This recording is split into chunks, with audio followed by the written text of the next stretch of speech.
Hola, somos Florencia García Traverso, Antonella Noguera Díaz, Valentina Parra, Carlos Ezequiel Placer Crescenzi, María Justina Prado Gagua y Mayra Guadalupe Salgueiro. Y hoy vamos a hablar de floración algal nociva y eutroficación. Como fue explicado anteriormente, en el video de hoy veremos qué es la floración algal, así como también qué es la eutrofización. Y además explicarán las causas y consecuencias para la ocurrencia de cada uno de estos fenómenos. Primero vamos a tratar de entender, ¿qué es la floración algal? Se pueden definir como una proliferación rápida y excesiva de algas en un medio acuático. En la imagen podemos apreciar cómo se ven algunas floraciones algales. Además, podríamos decir que tienen como consecuencia un concepto que más adelante vamos a desarrollar, la eutroficación. Sumado a lo explicado anteriormente, las floraciones algales tienen un subgrupo, las floraciones algales nocivas, a veces llamadas mareas rojas. Pero partamos por aclarar un concepto.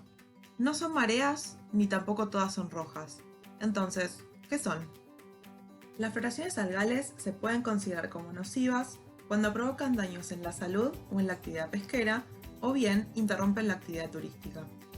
Dentro de las floraciones algales nocivas o mareas rojas, algunas son provocadas por especies de microalgas capaces de producir compuestos tóxicos o toxinas marinas que tienen finalmente un efecto dañino para las personas. Entre los principales organismos causantes de floraciones algales nocivas figuran cianobacterias, diatomeas, dinoflagelados y otros flagelados pequeños.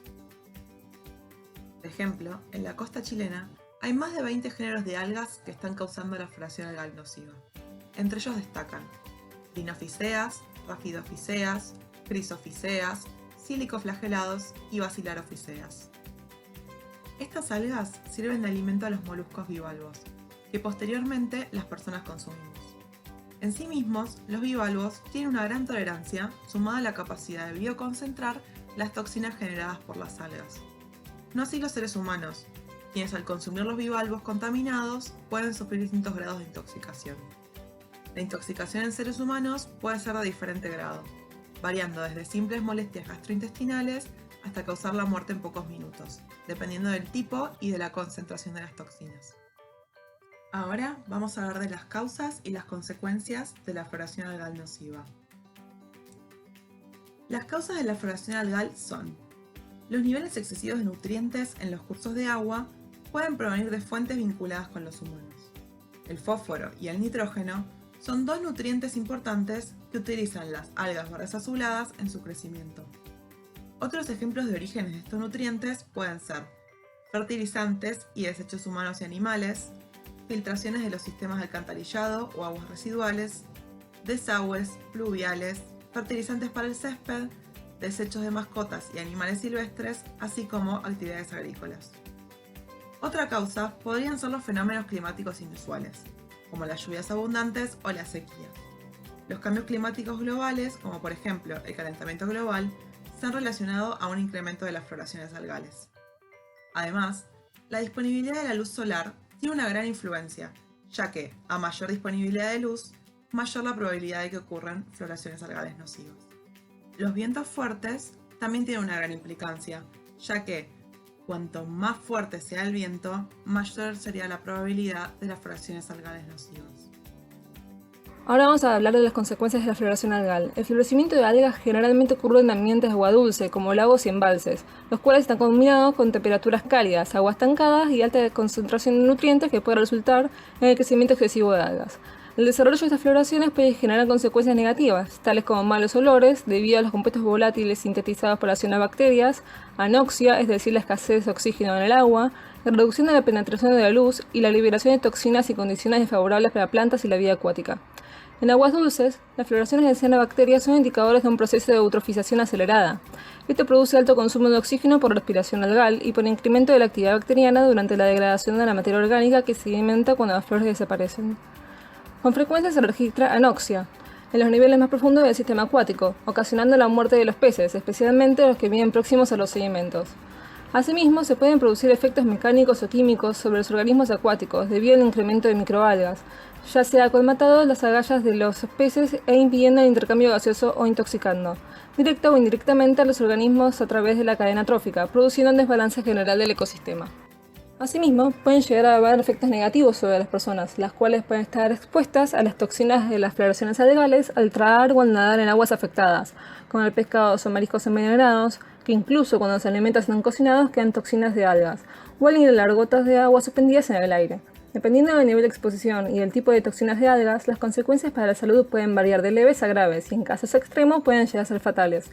Por ejemplo, una de las enfermedades más corrientes es la ciguatera, una intoxicación no bacteriana que transmite los alimentos de origen marino y que se da al comer pescado contaminado por una ciguatoxina, resultado de la floración algal nociva.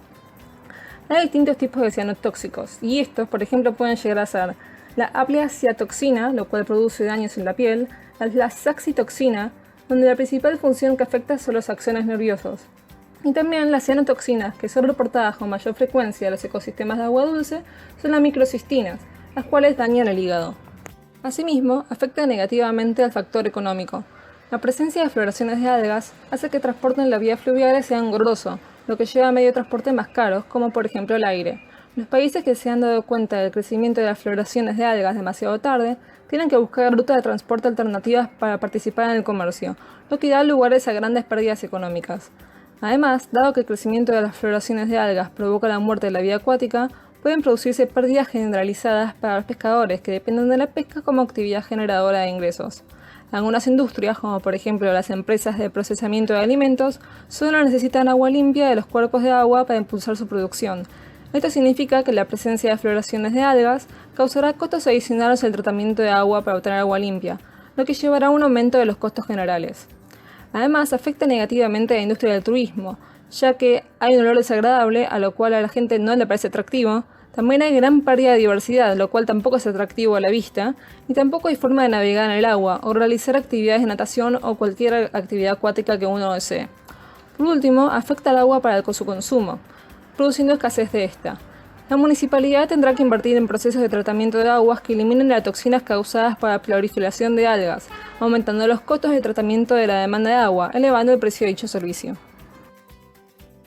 En esta diapositiva hablaremos sobre qué es la eutrofización, para lo cual cuento con la ayuda de mi amigo cianobacteria, o también conocido como bacteria verde azulada.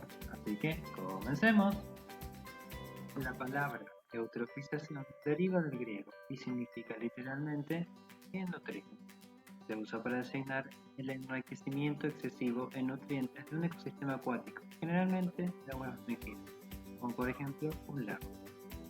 Los principales nutrientes que contribuyen a este proceso son el nitrógeno en forma de nitrato y amonio, y el fósforo en forma de fosfato, aunque también pueden contribuir cationes como el potasio o el magnesio divalente. Este enriquecimiento excesivo puede ser de origen natural, por ejemplo, a través de los excrementos de mamíferos, aves o peces, o de forma artificial, por ejemplo, a través de vertidos industriales o domésticos. Es importante señalar que, a diferencia de la contaminación, la eutrofización es parte del proceso natural de envejecimiento de los lagos, por lo que ocurrirá independientemente de las actividades del hombre. No obstante, sus aportes pueden acelerar este proceso. Entonces, con una mirada más detallada, este proceso comienza con el vertido de nutrientes, ya sea de una fuente artificial o de varias fuentes naturales. Esto genera un aumento en el crecimiento de las diatomeas, un tipo de algas unicelulares, acompañado de un crecimiento de la población de las clorofitas o algas verdes, y posteriormente un aumento en la población de las cianobacterias o algas verdes azuladas, generándose una competencia por los nutrientes, que pasan a ser limitados. En el caso puntual de las cianobacterias, estas tienden a acumularse en la superficie del cuerpo de agua, impidiendo el paso de la luz y por ende la generación de la fotosíntesis en los estratos más bajos del ecosistema acuático. El principal problema se genera cuando comienzan a agotarse determinadas sustancias del cuerpo de agua, principalmente el oxígeno, debido a que hay muchos organismos que desarrollan diversos procesos en función del oxígeno. Ante la ausencia de estos organismos comienzan a morir. Principalmente podemos mencionar a los peces y a varias de las algas fitoplanctónicas previamente mencionadas. Pero me estoy adelantando a lo que mis compañeras explicarán mejor en las causas y consecuencias de la eutrofización. Como escuchamos anteriormente, la eutrofización consiste en la alteración de las condiciones de equilibrio del cuerpo de agua debido a la incorporación excesiva de nutrientes. Antes de hablar de las causas que pueden desencadenar la eutrofización, debemos tener en cuenta ciertos factores influyentes. Bueno, el primer factor influyente es el clima, ya que los climas cálidos aumentan la tasa de crecimiento de las algas. Por ejemplo, las cianobacterias productoras de toxinas como la microcistis crecen más rápido en temperaturas más elevadas comparado a otras algas que no son nocivas. Inviernos más templados y primaveras más cálidas también alargan la temporada de cultivo de las algas. Adicionalmente, las temperaturas altas aumentan la estratificación térmica en el agua. A mayor temperatura, menor densidad.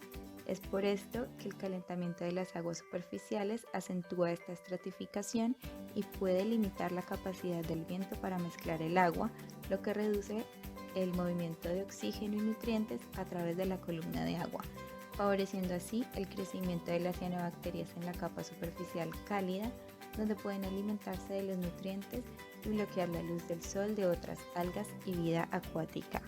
Por último, las sequías severas y frecuentes combinadas con la evaporación debido a temperaturas ambientales más altas reducen los niveles de agua y aumentan la salinidad.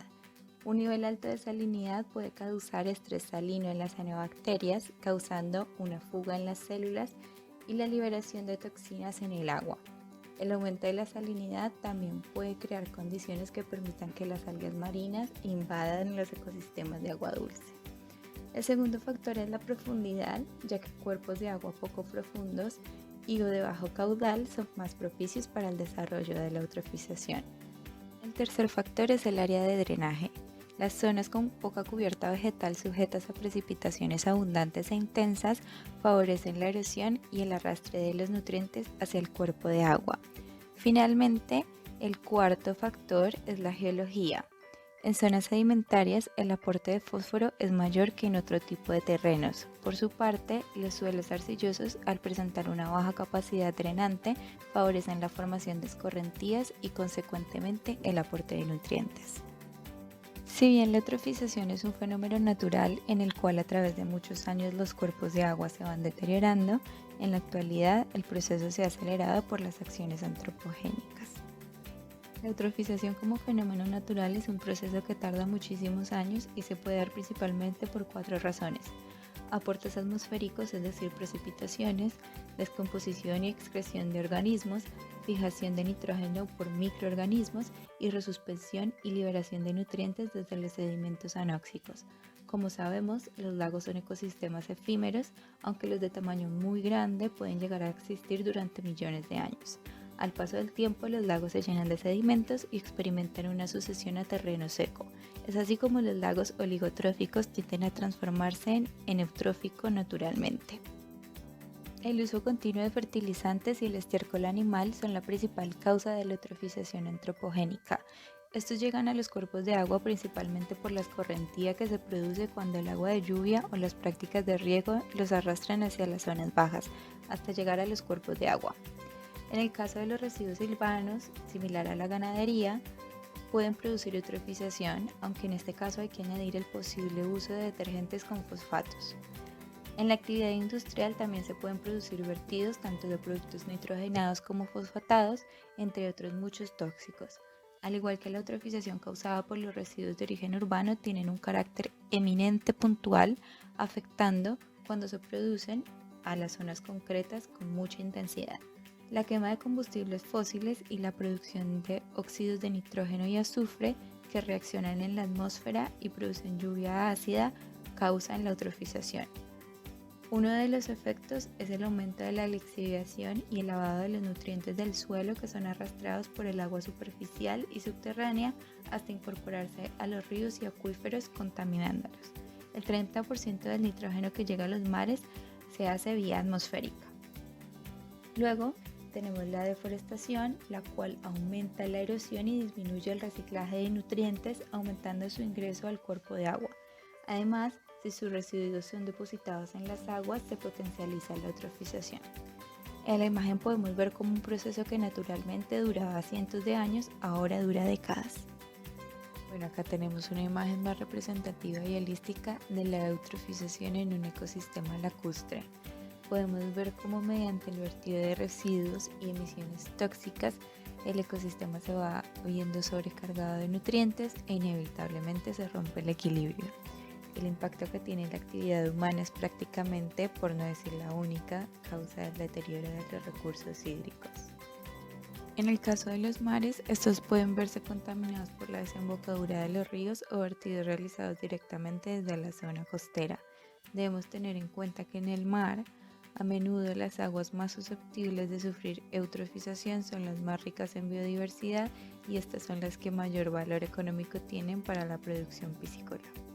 Un ejemplo de eutrofización marina es la que ocurre en China en el 2013, más puntualmente en las playas de Qingdao, en donde estas se cubrieron de algas a una magnitud nunca antes vista. Esta zona ya era propensa a sufrir eutrofizaciones en el verano como consecuencia del uso excesivo de fertilizantes, pero en este caso la invasión batió récord ya que las algas cubrieron una superficie de 29.000 kilómetros cuadrados. Afortunadamente, la especie protagonista, Enteromorpha prolífera, no es tóxica, pero como ya sabemos, esta proliferación puede alterar de manera drástica el ecosistema. Voy a hablar de las consecuencias de la eutrofización. La proliferación de las algas provoca un enturbiamiento de las aguas, que impide la entrada de la luz solar al fondo del ecosistema acuático, por lo que los organismos fotótrofos en las capas más profundas no pueden realizar sus actividades metabólicas y mueren. Estos se depositan en el fondo y se forma una capa de sedimento orgánico, la cual es consumida por descomponedores aerobios y disminuye en gran medida el oxígeno disuelto presente, y por ende se genera un ambiente anóxico.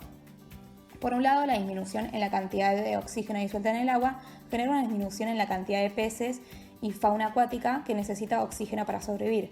Y por otro lado, la descomposición anaerobia genera sustancias tóxicas como metano, amonio y ácido sulfúrico, que no solo generan un olor que no es agradable, sino que también pueden provocar la muerte de la misma fauna acuática. Además, estas sustancias presentan muchos riesgos para la salud de las personas. Otra consecuencia es que las aguas dejan de ser aptas para el consumo y no pueden ser utilizadas como agua de baño. Su calidad se reduce y puede provocar problemas respiratorios a las personas que viven en los alrededores.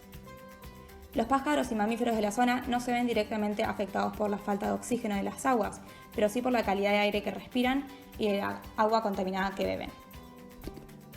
Al mismo tiempo, debido a las nuevas condiciones de las aguas, pueden aparecer especies invasoras capaces de desplazar a especies locales, por lo que la eutrofización también se consagra como una de las causas de la pérdida de biodiversidad en los ecosistemas acuáticos. En el caso de las lagunas, con el pasar del tiempo se pueden desecar, debido al constante depósito de sedimentos y restos orgánicos, por lo que una laguna puede transformarse en un pantano y eventualmente puede transformarse en un bosque o una pradera. Este proceso se llama colmatación y puede suceder también en ríos, y hace que un cauce que antes era navegable se vuelva no navegable. Y por último, la eutrofización puede tener impactos económicos negativos, como la disminución en los valores de la propiedad y la disminución en el turismo y la pesca. Bueno, esta fue nuestra presentación sobre floración algal nociva y eutrofización algal. Muchísimas gracias.